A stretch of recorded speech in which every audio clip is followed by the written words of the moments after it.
पूरी दुनिया को जब अंग्रेज हमारे देश को छोड़ के गए, अंग्रेजों ने जाते जाते कहा था कि ये तो हम थे जो 100-125 साल तक भारत के ऊपर हमने राज करके भारत को एक साथ रखा। अब देखना हमारे जाने के बाद इनसे अपना देश नहीं चलने वाला, इन लोगों से भारत एक साथ नहीं रहेगा। ऐसे अंग्रेजों को भी लग रहा था, पूरी दुनिया को लग रहा था। दोस्तों आज 70 साल हो गए, भारत एक साथ भी है और खूब तेजी से तरक्की भी कर रहा है, और उसका केवल एक कारण है, हमारे देश का यह संविधान। ऐसे देश का संविधान लिखना जिसमें इतने सारे धर्म थे, इतनी सारी भाषाएं, इतनी संस्कृति, इतनी जाति, इतनी विविधता, ऐसे देश का संविधान लिखना कोई आसान काम नहीं था। बाबा साहब अंबेडकर ने पूरी दुनिया के संविधान पढ़े, सारे देशों के संविधान पढ़े, जहां से जो जो अच्छा मिला वो सारा उन्होंने इस संविधान के अंदर डाला, और इतना शानदार संविधान बाबा साहब अंबेडकर ने हम लोगों को दिया। संविधान में लिखा है बराबरी का अधिकार होगा।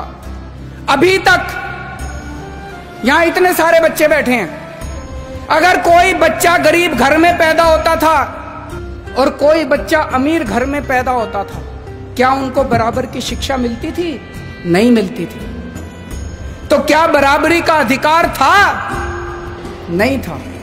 मैं आपका मुख्यमंत्री हूं, हम सरकार चला रहे हैं। सरकार की नजरों में, मुख्यमंत्री की नजरों में, एक बच्चा अगर गरीब घर में पैदा होता है और एक बच्चा अमीर घर में पैदा होता है, मेरे लिए तो मेरे दोनों बच्चे बराबर हैं। मैं उन दोनों बच्चों के बीच में फर्क नहीं कर सकता। तो इसीलिए जब हमारी सरकार बनी, हमने अपने सामने सबसे पहला लक्ष्य रखा कि इस गरीब के बच्चे को भी अच्छी शिक्षा दिला के रहेंगे हम लोग। दिल्ली में जो भी बच्चा दिल्ली में पैदा होगा, चाहे वो गरीब का बच्चा हो, चाहे अमीर का बच्चा हो, सबको अच्छी शिक्षा मिलेगी, सबको एक जैसी शिक्षा मिलेगी। दोस्तों आज 5 साल के अंदर हमने वो करके दिखाया। बाबा साहब अंबेडकर का एक सपना पूरा किया हम लोगों ने। हमारे संविधान में लिखा है जीने का अधिकार होगा। पहले एक गरीब आदमी के घर अगर कोई बीमार होता था, वो सरकारी अस्पताल में जाता था, सरकारी अस्पताल में इलाज का बुरा हाल था। आज दिल्ली के अंदर सरकारी अस्पतालों में वैसा ही अच्छा इलाज है जैसा प्राइवेट अस्पतालों के अंदर इलाज हो रहा है।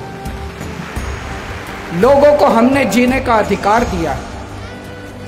दिल्ली के अंदर हमने योजना बनाई, अभी तक अगर किसी का एक्सीडेंट होता था, कोई उसको बचाने के लिए नहीं जाता था, वो बेचारा सड़क पे पड़ा रहता था। लोग सड़क पे गुजर जाया करते थे, लोगों को लगता था मैं क्यों पचड़े में पड़ूं, मैं अगर इसको अस्पताल में ले गया तो अस्पताल वाले मेरे से पैसे मांगेंगे। अब हमने कहा है कि पैसे की चिंता मत करो, अगर कोई किसी का एक्सीडेंट हो जाए, जो भी उसको देखता है तुरंत उसको नियरेस्ट अस्पताल में पहुंचाओ। कितना भी महंगा अस्पताल होगा, सारे पैसे दिल्ली सरकार देगी।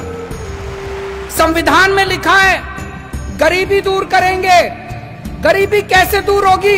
केवल नारे लगाने से दूर नहीं होगी गरीबी। हमने दिल्ली के गरीबों का मिनिमम वेज बढ़ाया। एक एक गरीब मजदूर को, एक एक गरीब कर्मचारी को हमने 15-15 हजार रुपए महीने की तनख्वाह दिलवाई। गरीबी तब दूर होगी दोस्तों। मुझे ये लगता है अगर ये बाबा साहब अंबेडकर का संविधान एक दिन के लिए अच्छे से लागू हो जाए, ये देश कहीं का कहीं पहुंच जाएगा।